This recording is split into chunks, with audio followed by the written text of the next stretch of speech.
Ye ɲininkali min kɛ ko ni mɔgɔ sara ka sunjuru to a la yara o sunjuru mɔgɔ b'a o sara a tigi ye wa ko parce que a fɔra karamɔgɔ dɔ fɛ ko ni mɔgɔ sara ka sunjuru to a la ko wajibi dɔ ka sara karamɔgɔ ye min fɔ tiɲɛ de don ni mɔgɔ min sara sunjuru b'a la sunkalo sunjuru b'a la sun min ye wajibi sun ye n'o juru b'a la misali la mɔgɔ dɔ de banabagatɔ de tun don sunkalo bɛnna wagati ma y'a sɔrɔ bana b'a la bana min do fana dɔgɔtɔrɔw y'a yira ni ala sɔnna bana in bɛna furakɛ a b'a yɛrɛ sɔrɔ donc a ye juru ta ni a kɛnɛyara a bɛ juru in sara a nana kɛnɛya fana bana in nana furakɛ a kɛnɛyara a tun bɛ se ka juru in sara mais a faratura a ma sara o kɔfɛ a nana fatu juru in bɛ don mɔgɔ la nin cogo de la juru taara ni sababu min ye sababu in wulila i tun bɛ se ka juru in sara i faratira i ma sara o kɔfɛ de ni nana fatu o juru ma sara juru b'i kan na o nin juru sugu i balimasɔrɔw b'a su i kɔfɛ ni sunkalo min n'i y'a juru ta ni 29 de don tile 29 b'a tigi la juru la a ka balimasɔrɔw b'a sara bon hari a ka balimasɔrɔ ni mɔgɔ 29 sɔrɔla a kelen kelen ko ale bɛ don kelen su o y'a bannen juru bɛ bɔ a kan na ni sunkalo kɛra 30 da ye min juru ta tile 30 juru b'a la ni a ka balimasɔrɔ yɛrɛ la mɔgɔ 30 sɔrɔla u ko an ka juru in so a ye a kelen kelen bɛ don kelen so a wasara juru bɔri kan na mais juru in bɛ sara mais juru in ye nin cogo de a tun ko fila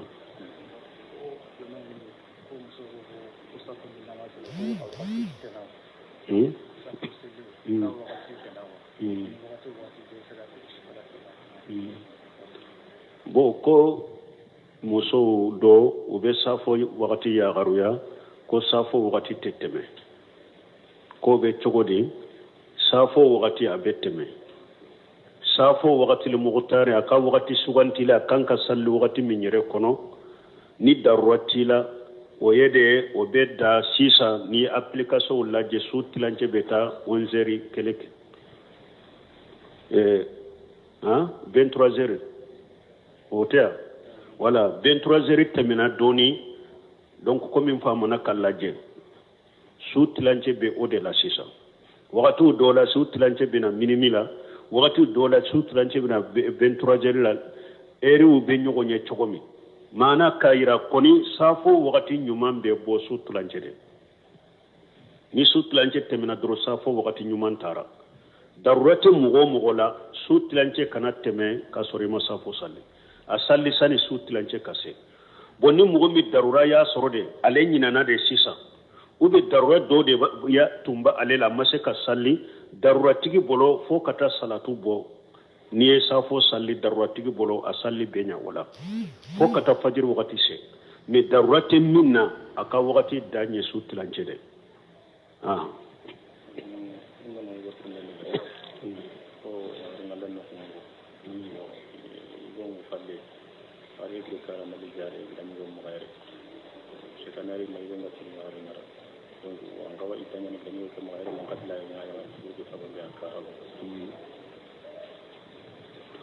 bon ko ewa cɛ dɔ de don ale bɛ kɔfɛ de a ka muso nana furakɛli de la yan bon ko muso in bɛ a kɔrɔkɛ fɛ Bamakɔ yan ka cɛ in to kɔfɛ a ko a ye muso in bila bon ko muso in bɛ idasigi kɛ a kɔrɔkɛ ka so de kɔnɔ ou bien a b'a kɛ cɛ ka so de kɔnɔ bon n'a y'a sɔrɔ a nana furakɛli min na a ka furakɛli banna a b'a fɛ ka taa so burusu la n'a taara burusu la a bɛ taa idda kɛ a cɛ ka so de kɔnɔ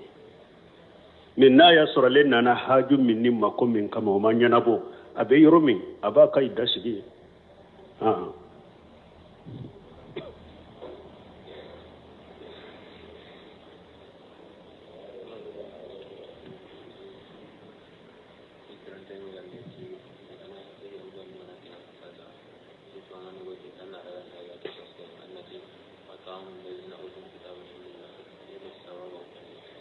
bon yen min ɲininka ko min ye yahuda ni nasaraw ka tarance minnu nato filɛ ko n'u ye dumuni min d'i ma i k'a mina k'a dun ko parce que ala ko wa ta'amu lezina utul kitaba hillu lakum y'o de fɔ wagati bɛ ni n b'a fɔ ka kurana kala ka fahamala fahamu salafu sali ka hadisaw fahamala fahamu salafu sali ni yɔrɔ de don Sheikh Albani y'o de fɔ a ko ye jamakulu filibanti ye depuis fɔlɔ ani sisan min ye ewa salafu saliw ka faamu aya wuli hadisaw y'o de bila a ka taa tawsiriw lajɛ kɛ tawsiri ye sunna tawsiri ye bunkasiri bunjariri a ka t'u lajɛ wa ta'amu lejina utul kitaba hillu lakum n'u y'a fɔ yɔrɔ la ko seba kelen y'a fɔ u bɛ tayibina kelen y'a fɔ aya in tawsiri la ko taranti ye dumuni dagara ni aya kosɔn a k'o yira mɔgɔw la kɛ o y'u ka dumuni dagalenw de u ka dumuni min tɛ u ka feti dumuni ye kɔɲɔ b'a bolo a ye dumuni d'i ma denkundi b'a bolo a ye dumuni d'i ma mais ni o tɛ u ka taranti dumuni ni taara Ibn Qayyim ka kitabu ta ahkamu ahli jimma a ko dɔɔnikɛbaga bɛɛ de bɛnnen b'a kan k'a fɔ tarantiw u ka dumuni taranti dumuni k'o dun o ye haramu de sebaw tabinaw u bɛ bɛnnen bɛ nin kan tarantiw ka fara nasaraw kan u ka taranti la a ka fetili la a ka nisɔndiya la ka faro ka dumuni tobi la ka faro ka ɲɔgɔn fɔ la jamakulu saba in bɛ bɛnnen bɛ nin kan ko ninnu ye haramu de sɔsɔli tɛ ni ɲɔgɔn cɛ walladhina la yashhaduna jura ta ayaw tawsiri lajɛ ayabil musrikina tawsirikɛlaw b'a tawsiri na bunkasiri kɔnɔ ala bɛ ibadu rahman ala ka jɔn ɲuman minnu ni ala b'u tanu ko min ye yewa kafirun musriku ka salli k'u tɛ hadariya ala o t'u ye musiriki salli la donc dɔɔnikɛba bɛ bɛnnen b'a kan tarantiye ka dumuni k'a dun o ye haramu de n'u n'a nani ma ko sagina ye a tɛ ka diina kɔnɔ mujamala ni masalaha tɛ ninnu na dɛ ni e ko de ko ni ne ye dumuni min d'a ma an ka salli la a b'a minɛ n fana b'a ta minɛ e ta dagalen de don ale ta ye nkalon de e ka salli sariya de don ale ka salli ye nkalon de donc kana don i da kɔnɔ de a tɛ daga taranti dumuni n'a nana d'i ma i k'a dun n'i y'a dun a bɛ komi u b'a kɛ ka taranti min kɛ u b'a kɛ ka feti min kɛ i faralo k'a la a diyar'i ye i y'a sabati fana awa taranti min fana filɛ nin ye musirikiya de don u bɛ boli bato de la u ka taranti min filɛ nin ye boli bato de don kɛlɛ a filanan taranti min filɛ nin ye kerecɛnw ko ala den de ye isa ye bon nu olu ko olu bɛ isa ka wololi foti la i bɛ jɔn ka den sɔrɔ feti la ala yɛrɛ ye den sɔrɔ olu bɛ o de feti la n'u o dumuni nana di e ma ko ala wolola ko ala jiginna ala ka jigini feti o dumuni nana di e silama ma e k'o dun ko ala ko ta'amul ladina utul kitaba hillu lakum nunu ye duwatu ala abwabi jahannama karamɔgɔ minnu bɛ nin fɛ karamɔgɔ tɛ dɛ welelikɛla de don n'a bɛ jahannaba dingɛ da la jahili de don filibanti ka jaabu nkalontigɛla dɔɔnikɛbaga si ma aya in kɔrɔ kɛ nin ye donc ala k'an kisi u tɔɔrɔ ma o de y'a to Ibn Qayyim ko hakami ahli jimma kɔnɔ a ko tarantiye min filɛ nin ye dumuni in dunnu tɛ dɛ min ye tarantiye kɛ a ye ɲɔgɔn fɔ ko bon nanen ko merisi a ko a bɛ komi ni mɔgɔ ye sujudi bi kuran ye nasaraw ka kuran ni mɔgɔ nana ka sujudi bi an ye i ko i ni cɛ a n'o bɛɛ de kɛlɛ ɲɛ ou bien mɔgɔ ye dolo min i ko i ni cɛ a n'o bɛɛ de kɛlɛ ɲɛ ou bien mɔgɔ ye jɛnɛya kɛ a teliyala i ko i ni cɛ a n'o bɛɛ de kɛlɛ ɲɛ a ko ni wa nasaraw ka feti min filɛ nin ye n'i y'o fɔ ala n'i y'u fɔ u ka feti in na a bɛ komi ni mɔgɔ min ye sujudi bi kuran ye ni i y'a fɔ a bɛ komi min ye sujudi bi ni min ye dolo min i y'a fɔ a bɛ komi min ye jɛnɛya kɛ n'i y'a fɔ haram silamɛ sariya ma ɲɔgɔn sɔsɔ ninnu na ala ka hakiliman d'a ma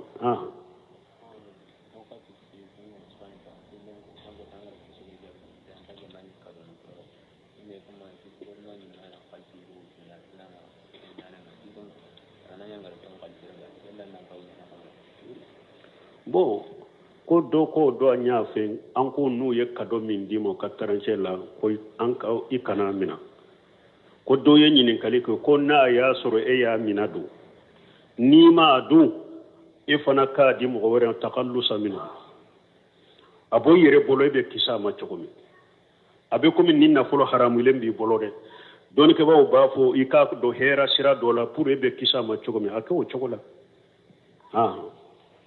ni ye furaji senna do ya faro utaka ube ni ye sira dirala do ye dugur do go ba ke ka sira dila faro utaka ube ni ye dugu do ye ba fe ka madrasa do jo afaraka e ka kisam wa alaikum salam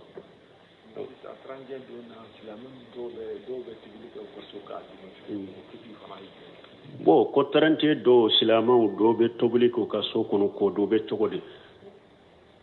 balmon kuma na tarante ka yamfe doniwo nko Muhammad ibn Abdul Wahhab ambe salasatu usul min kono ambe na abe silamiya fo ko silamiya parce que niya islama chama tarante do abaka dumuni to be ka so kono ko alebe niso ye ko sanyele mana o ma silamiya inde famu silamiya nye munye huwa al-istislamu lillahi bit-tauhid wa inqiyad lahu bit-ta'ati wal bara'atu min ash-shirki wa ahlihi silamiya fule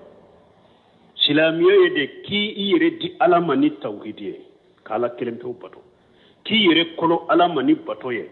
ika bariya kabo mushrikiya ma anu mushrikiwu ni sele muslima minye silamiya don ni to wala be 30 fetewa yahuda ye munye mushriki nasara ye munye mushriki bo silamiya fana yede al istislamu lillah bitawhid وإنقياد له بالطاعة والبراءة من الشرك وأهله سلام يفعل كبارية كبو مشركوما أني مشركيما أني مشركو ni eya na ya soro maliyo nye silamiya do ko silamiya ni ntogode o ye silamiya do nilla haladela tarante imbe teme jamana in kono mogo be nyogo nyinen kare mogo te bo kala mayre abe teme komi don sempulu to ni mogo manyinen kare mogo te bo kala mayre me ni ya ye silamo do be dumuni tobi ka du ko tarante de do dugo ka shebe be dese silamo de ba sa ko tarante de do silamo de be na ni petare ni silama don de ba gosi umu ka silamiya de nyedo ube silamiya min kono de umu de nyado utafe fana utekele ya ye fana sino silama kelen kele be ibake ka duwa do ke silamo bake ka duwa do be silamo bolo bake ka nafila araka arakala ubake ka farda araka arakala ko fula dola kele imma duwa mi bake ka fo uti duwa in korodo ube alama duwa in jagu bolo oye munye ihdina siratal mustaqim siratal ladzina an'amta alaihim ghayril maghdubi alaihim waladdallin silama kelen kele ika nafila tek arakante temenini makala ika farda arakante temenini doma doyin kore munye ikon tigi ala nkanda kata siratirelema don kasira iye make mugo munun kan bila wulu kasira ka nema kera jonka obe suratu nisa ikono ومن يطع الله ورسوله أولئك ما الذين أنعم الله عليهم من النبيين والصديقين والشهداء والصالحين وحسن أولئك الرفيقا نبي نيمو سيدي سو تيا تيغون مغو نيمو افلك على دلفاتيا كونو على كا يبلا نونون de kasiraka ko ulu de kasirati leleno bo iya ko ika doyin kono kintigi ala idiminana mogo munun koro kanimbira ulu kasiraka de tawsiri kila be bennen baka ala diminana mogo munun koro maghdubi alaihim yahudiya wude do ifule ka duwa ke ko ala ikanin bila yahudiya kasiraka wala dalina tawsiri kila be bolo dalina nasara wude do ifule ka duwa ke ala kanin bila nasara ka dawa shiraka me eska nin duwa wu afamule be jamana mbolo hari na ya sura famuna eska koro jabira aula e ba fe kala dele ko ala kani bila yahudiya shiraka e ba ke kala dele ko ala kani bila nasara shiraka e de beti nyu shela kanu tobi kasu kono ko nasara ka fete e de beti nyu shela kanu tobi kasu kono ko yahudiya ka fete eska yin nin do korodo ima kordo ni tunya kordo iteye yahudiya ka siraka iteye ka fetili la iteni sonjana iteye nasara ka fetili la iteni sonjana me ibake ka do min fo ita kordo e pi ama jabi ka irefona na tun jabir ka itate donc akanyi ni kali jabi ate daga silamai tarantiye do e delila ka dumunu min tobi ka yelema do ka dumuni la ko pasige tarantiye de haramu alayka o ye haramu yi kare silamiya sare la de ni yo ke doro i jena ni tarantiye yi no sonjara na i faraluka mogo munun ba fo kana ko geleya sara ni nunu yella dana ko nunu te bato ko e ay feti ko te la dana ko de feti ko ye bato ko de nko ciden ni madina ciden tale madina ye don fula soro bolo sanyelema o don fula ye domba berebere ba de bolo no betilun ke kula ciden ko ni don fula ni nyemunye ay ko ciden ni don fula ye domba ye de andu bolo sanyelema ba ku feti de ciden ko ye nunun toy ala yu fale awma don fula wore wuye munun kawsan ni sallin cini ni salliba ciden yo balu ka feti na ku ka toy ala yu fale don fula wore la min kawsan nunu salliba ani sallin cini awa silama feti ye fula de sabanna ye dogokunta ye juma sallin cini salliba ani dogokun feti juma silama ka feti ye ni sabade ne sino feti be jian kono min ye Cheikh Sala Bunteme kitabu dilaninka iqtidaw siratil mustaqim fi mukhalafati ashabil jahim akon na bora ni salli sabala ko salli be jian kuna be haramu be bidia abe haramu abe bidia sallu te ladana ko yede sallu ye bato ko de donc ko te daga mo ko kattugo mo ko ulula ka soro silama ufle e ka e wasanyere yele mana yinyina mai ta do yere silamo ka sanyele mana an fule akalo duruna de la ato kalama yere men nin nasara uta na de jamana bebe bo kalama jamana bebe giri sunyali be chaya sunyali be ke sisa abebe ke tarante inde kama fusu abe sunyali ke akama ataka dina nyedo doni atekele aka dina doni ataka dina famu dona ka baraka na islamo alaka hakki man dan islama dawma ko keme ko silama ye bi konontoni duru ko duru nye chrétien ni mo ko werewye e keme aw ye bi konontoni duru ye bamako ka se fana be dese mo duru de basa esra be silamiya minna aw baka silamiya do naw baka silamiya do keme bi konontoni duru de aw ye bamako ka se be dese Allah ka hakki man di jamana in ka silama ma ala ku sagi ka tu ka dina haqiqa ma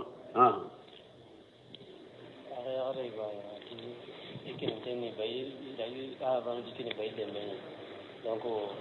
amadi ne ibo ke ana famu bo ya ko bo avec que ta roli ga madine ay kele me yaji ke ndali ya ba kun ku da ya ko ngani na ya ni no ko ta ta ta no donc ati sine do ta ta idi ha ba ku tin ngame igana ku nya ta se ni da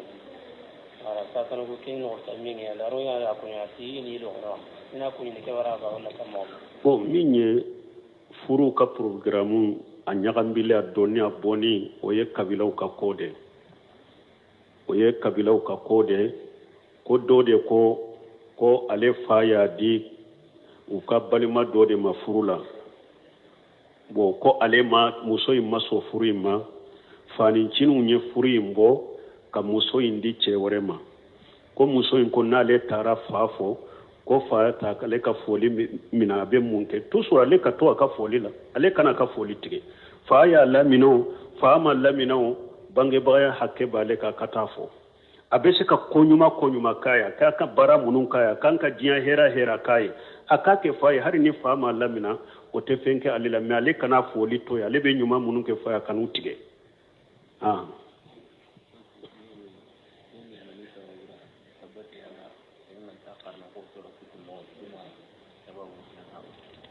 ko sababu jumambe ko ni tabati adate kala komi sora uto sababu si to la mo ka famu baliyadero tabati yada ni wa qur'ana to be de kelenya qur'ana yoro to be kala chogomi yoro salli kono tabati yada fana bo chogode la mo yere ka jahila ni ka famu balani ka filibantia ulu de tara hakilina wure fo ewa sembe ala na te kala bolo sino ni qur'ana sura to be kele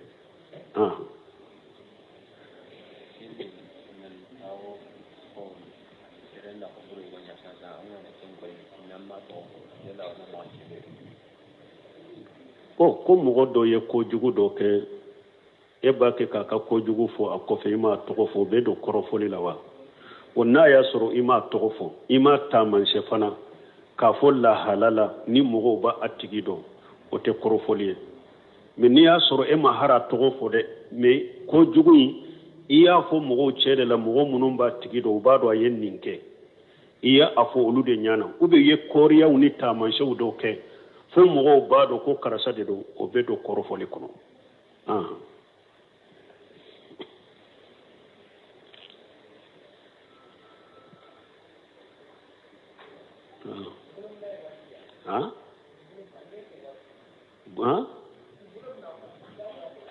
bo ko ki bolo mina ka salli ja ko rube ja ko te bolo mina e sunna de ate salli fardaw kono sunna de do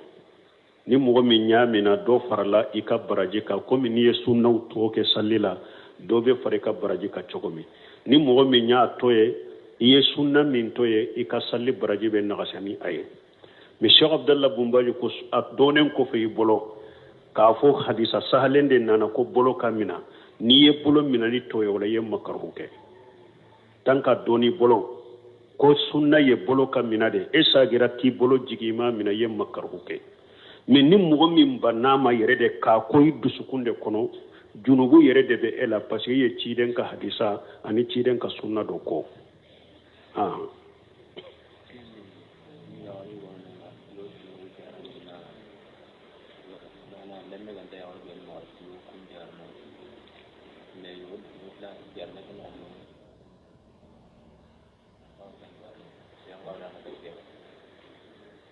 bo ema atige ka nyinin kali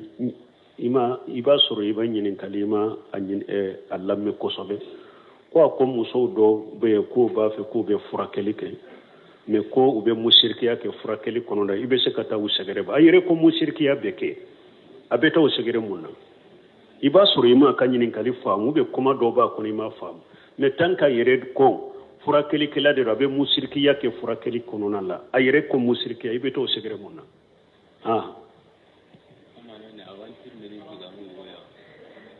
o de ya ton ko na bu nyinin kali nunun posi ayu lamme kosobe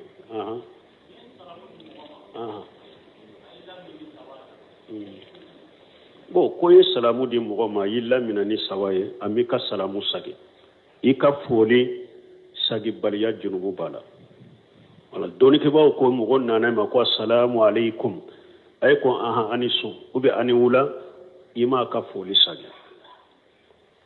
parce que ni mogo ye salamu bilika ka mogo damina ni salamu foli sunna do mais ni fora li salamu ye ka tigi jabe wajibi de do mo ni etara kuma wore de fo ima salamu info ka jabe ima tigi jabe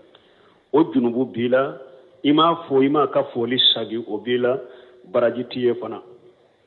parce que an ka foli munu fule ni salamu baraji be fo ewa foli min nofe wore salamu de mais an yɛrɛ ka foli minnu filɛ u b'a ni ɲɔgɔn cɛ i bɛ fɔ i ye mɔgɔ fɔni an ka laadaw la mais baraji tɛ sabi ye baraji tɛ an yɛrɛ ka foli ninnu na a laadaw de dɔrɔn ka ɲɔgɔn fɔ o de kɔnɔ an yɛrɛ ni ɲɔgɔn cɛ mais baraji tɛ sɛbɛn u nɔfɛ baraji bɛ sɛbɛn foli min nɔfɛ o ye salamu de bon ni mɔgɔ y'o f'i ye i k'a fɔ wa alaikum salam o y'i ka wajibi de ni e taara jaabi ni sawa de i m'a tigi ka foli i m'a jaabi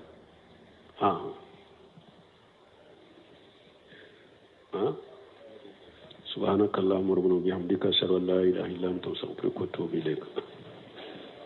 ñen kalimin ke koni mogo sara ka sunjuru to ala yara o sunjuru mogo ba o sara atiyewa ko pasika fora karamogo do fe koni mogo sara ka sunjuru to ala ko wajibi do ka sara karamogo ye min fo tiɲa de do ni mogo min sara sunjuru bala sungalo sunjuru bala sun min ye wajibi sun ye n'o juru bara misali la mogo dore de banabagato de tundo sungalo bena wakati ma ya soro bana bala bana min do fana dotoro ya yira ni ala sunna bana in bena furake aba yere soro donc aye juruta ni akene yara abe juru yisara anana kene ya fana bana in nana furake akene yara atumbe se ka juru yisara mi afara tura ama sara o kofe anana fatu juru imbe do mola ni jogodela juru tara ni sababu minye sababu yumulila itumbe se ka juru yisara ifara tira ima sara o kofe de ni nana fatu o juru masara juru bi kanna o nin juru sugu ibali masuru ba su ikofe ibali masuru ba asu ikofe ni sungalo min niya juruta ni mugani koronto de do tile mugani koronto ba tigila jurula akabali masuru ba sara wahara akabali masuru ni mugani koronto sorola akelen kelen ko lebe don kelen su oya banne jurumbe bo akanna ni sungalo kera bi sabada min juruta tile bi saba juru bala ni akabali masuru yerela mo bi saba sorola uko anka juru insuwa ya kelen kelebe don kelen su awasara juru bori kanna me juru imbe sara me juru nyende chogode atunko fula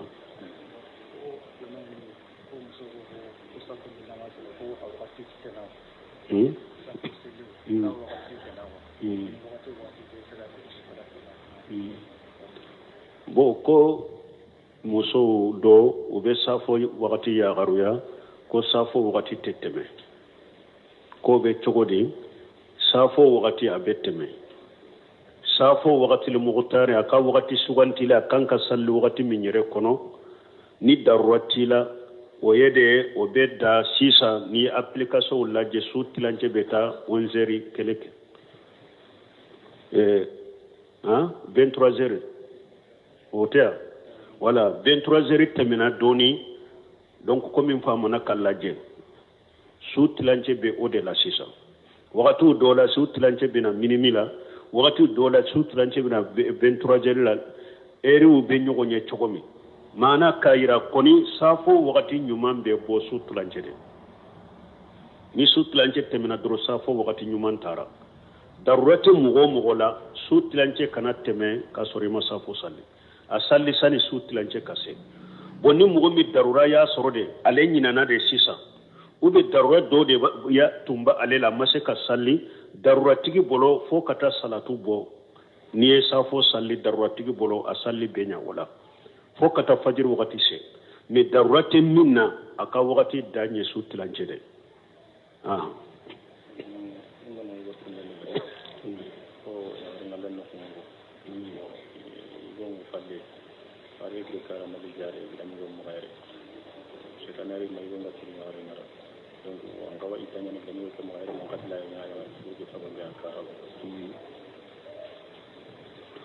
bo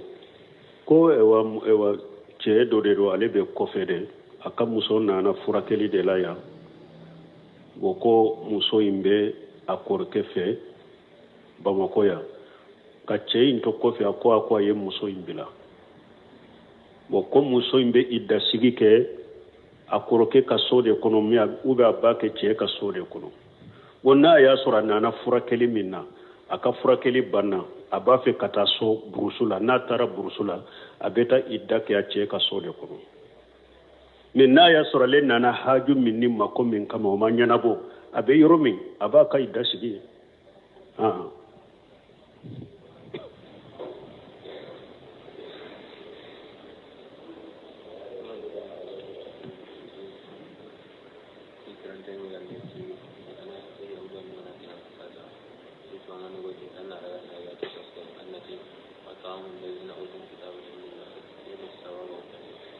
bon yan min yininka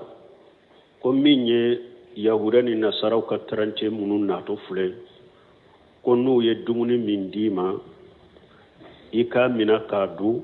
ko pasque ala ko wata amul lejina utul kitaba hillu lakum nyode fo wakati ben nimba fo ka qur'ana kala ka fahamu la fahamu salafu sal ka hadisaw faamu la faamu salafu salih ni yoro de do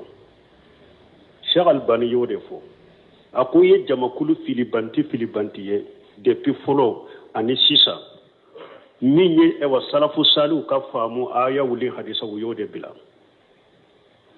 akata tawsiru lajeke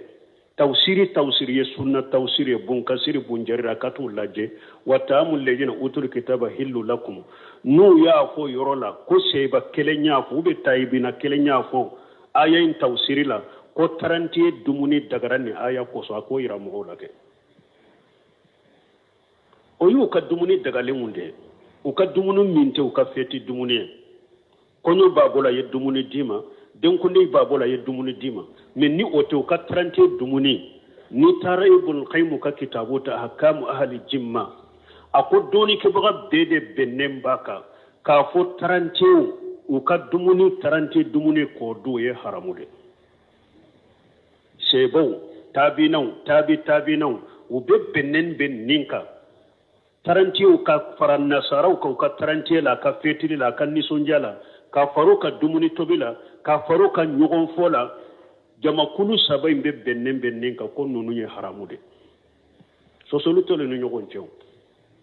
walladhina la yashhaduna jura ta ayu tawsiril laje ayabil musrikina tawsir kelaw ga tawsir na bun kasiru kono ala be ibadur rahman ala ka jonyuma munun ni ala butam ko min yewa kafirun mushriku ka salli ku te hadariya ala otu ye mushriki sallila donc doni ke ba be benne mbaka tarantie ka dumune ka duye haramude nuna nani mako saginaye atenka dina kono mujamala ni masalahate nununa de ni e ko de ko ninne dumuni min dama an ka salli la ba min fana ba ta mina etta daga lende rale ta ingalonde e ka salli sharia de ro ale ka salli ingalonde donc kana do ida ko de ate daga tarante dumuni na dima ka do ni ya do abe ko mi ba ke ka tarante min ke ba ke ka feti min ke faralu kala adariye ya sabati fana awa tarante min fana fulani nye mushrkiya de ro ube boli bato de la u ka tarante min fule nu nye boli bato de do kele a fula na tarante min fule ni nye chrétien ko ala dende isa bon nu ulu ko ulu be isa ka wolole fotila ibe jonka den soro